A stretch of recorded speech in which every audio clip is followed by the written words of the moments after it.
Coming up this morning on Daily Iowan TV, downtown shooting update. We learn more about one of the suspects involved and what law enforcement are planning to do to keep downtown safe. And later, farmers market controversy. We tell you about a vendor who is causing protests at the downtown farmers market. We have your Iowa baseball results as they competed for gold this morning. We also have the name of your starting quarterback for the Hawks. Things are about to heat up today. Find out more in weather. All that and more is coming up. Daily Iowan TV starts now.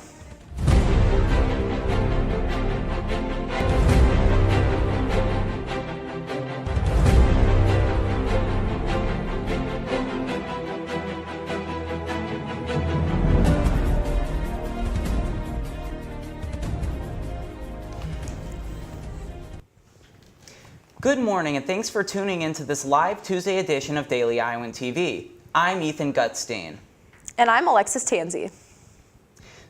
This morning, we bring you an update regarding one of the suspects involved in the Saturday night shooting.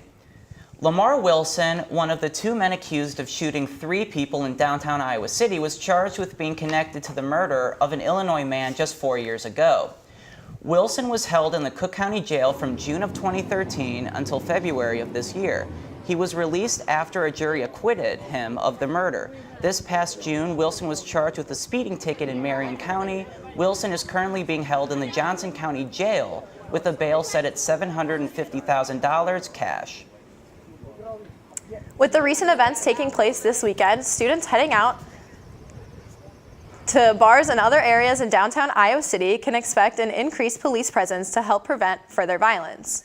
Enough of a realist to know that sometimes events like this trigger further events in the future, whether they be next weekend or the weekend after that. So what you will see is an increased presence by the Iowa City Police Department, and I believe with our partners, the University of Iowa Police Department down here to try to prevent that and be on top of it.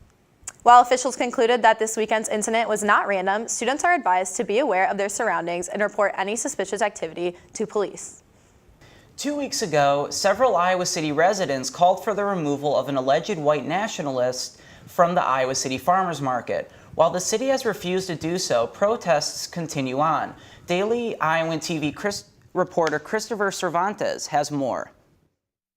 For the second week in a row, a number of Iowa City citizens gathered at the farmers market to protest vendor Jeff Pierce of Renovation Carpentry over allegations that he expressed white nationalist views both on Facebook and on the farmers market grounds. They're made up. They're fake. I've never said controversial things on the premises of the farmers market. With protests continuing and outrage only seeming to grow, the question remains how this will affect the other vendors of the farmers market. Despite the controversy, there was no shortage of people at the farmers market, with market officials claiming that there has been a consistent stream of business. However, some vendors expressed their worries for what the future may hold. Even then, there are those who are simply conflicted. Well, I think that overall it's nice to have the freedom of speech, but it's also nice to be open-minded. I think an open-minded society has the best opportunity to grow. If people don't want to see that and don't want to come here, maybe that speaks louder, like, about our community. As it stands, Jeff Pierce, the protesters, and the customers are at the farmers market to stay. Additionally, the watchful eye of Iowa City seems fixed on this Saturday morning staple. Reporting from downtown Iowa City, this is Christopher Cervantes, Daily Iowan TV. Yesterday, Tropical Storm Harvey poured down on the Houston area, leaving thousands of locals stranded, waiting to be rescued. With floodwaters expected to rise in the next several days, officials and the Federal Disaster Aid, FEMA, are gearing up to take in over 400,000 people who are out of a home due to flood damage. Officials say that the death toll has risen from 5 to 10. Since Thursday, over 30 inches of rain has fallen over the Houston area, causing historic flood levels, the worst in state history. So, while the weather in Houston and the Texas area is not looking too friendly, the summer weather is here to stay in Iowa City.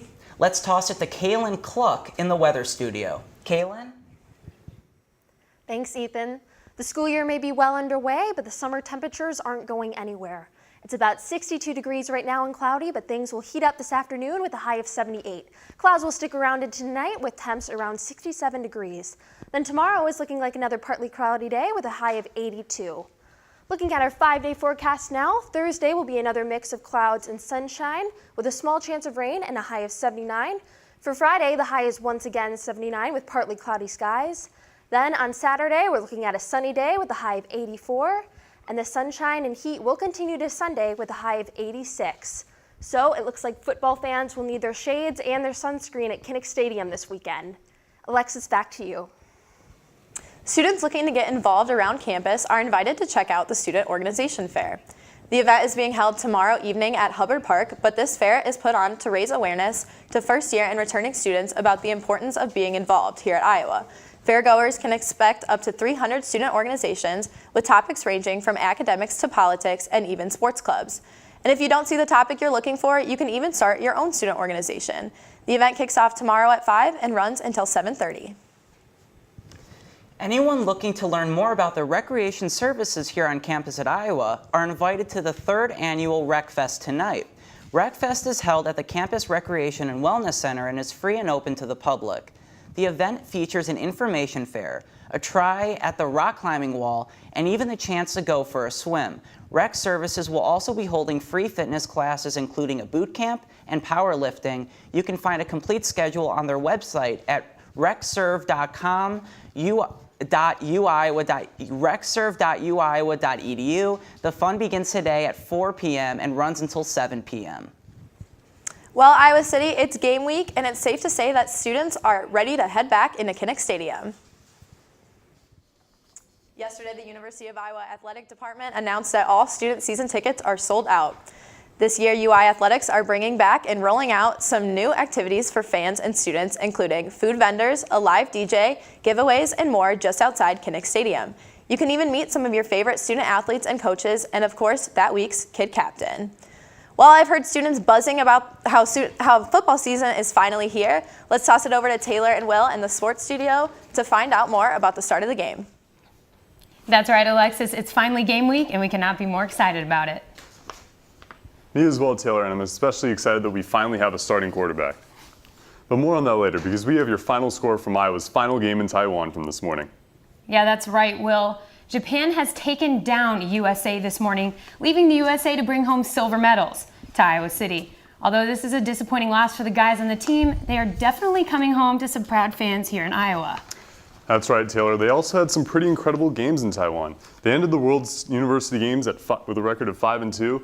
Pitcher Cole McDonald threw a no-hitter, and they were able to show that they can compete with teams from across the world. Hats off to Hawkeye baseball. They should be very proud of their performance. Now, they do get some time off here, but they will be back for some fall ball soon enough. That's right. Definitely some impressive play by Iowa baseball the last few weeks.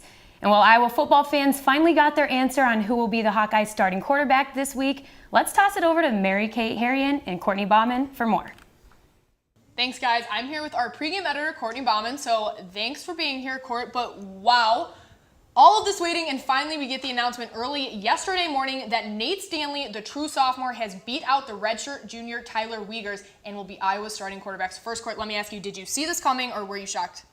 Not shocked at all. Honestly, I have thought that Stanley was going to be the starting quarterback the whole entire season, and they were just kind of bluffing with the two quarterback situation. Stanley, with his experience last year, he beat out Wiegers last year. He looked a lot better in the spring game, and I think he looked a lot better at the Kids Day. So I fully expected it to be Stanley. You know, I did too, but I did. You know, Kirk kept talking about how he barely beat out Tyler last year. So I was kind of hoping for a little bit of a more competition there, but I guess everyone kind of saw it coming with Stanley. But next, what do you think is more important to the team this season? Do you think it's arm strength, aka Stanley, or do you think it's intelligence and being assertive and being a leader, aka Wiegers? I think personally it's more being a leader, just because I see Iowa as more of a run-first team this year instead of a pass-first team. They have weapons in Akram Wadley, James Butler. They also have Tokes and Torin. I just foresee Iowa using the run game a whole lot more, and in that regard, they need brains instead of arm strength. Yeah, definitely. But if Stanley doesn't produce in the first game, do you think they will give Tyler a shot to start the following week against their in-state rivals, Iowa State? I could definitely see it coming. I mean, Kirk did it in 2014 after Rudock couldn't produce in the Pitt game, and they put C.J. Beathard in to play against Iowa State. So I could definitely see that being a possibility. Okay, so if Stanley can't get it done on this Saturday, though, against Wyoming, do you think Uyghurs could see some time in this first game?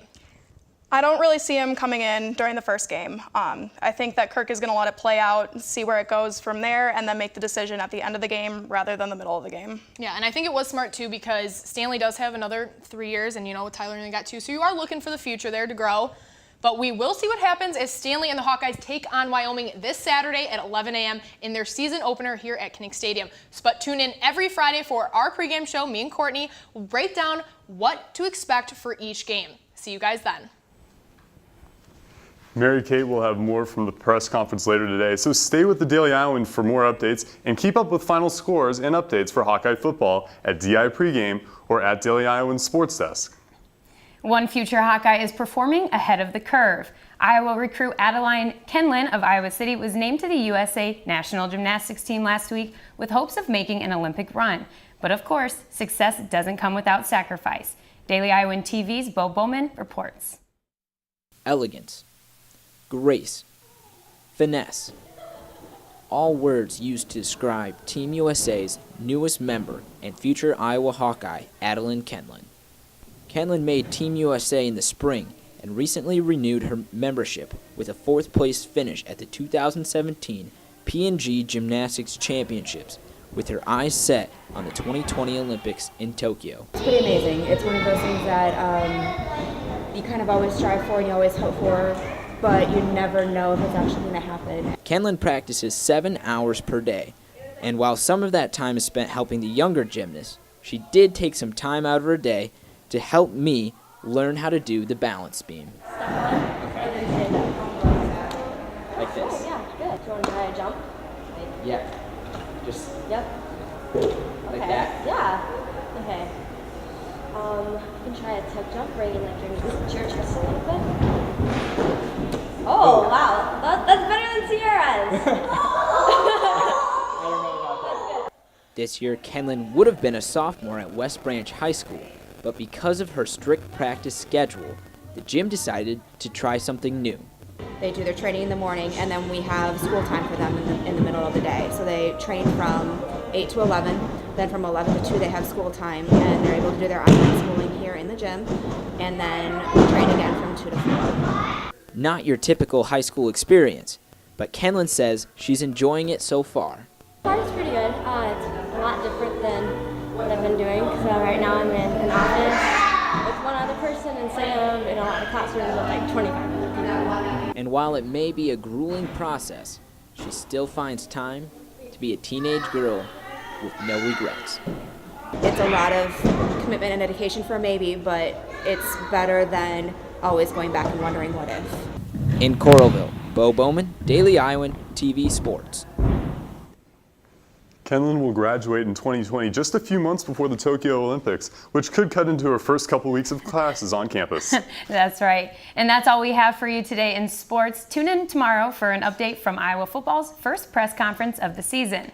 Also, tune in every night for our late night sportscast. Tonight, reporter Bo Bowman and myself will have your top 10 plays from last week, including some from your very own Hawks. Guys, back to you.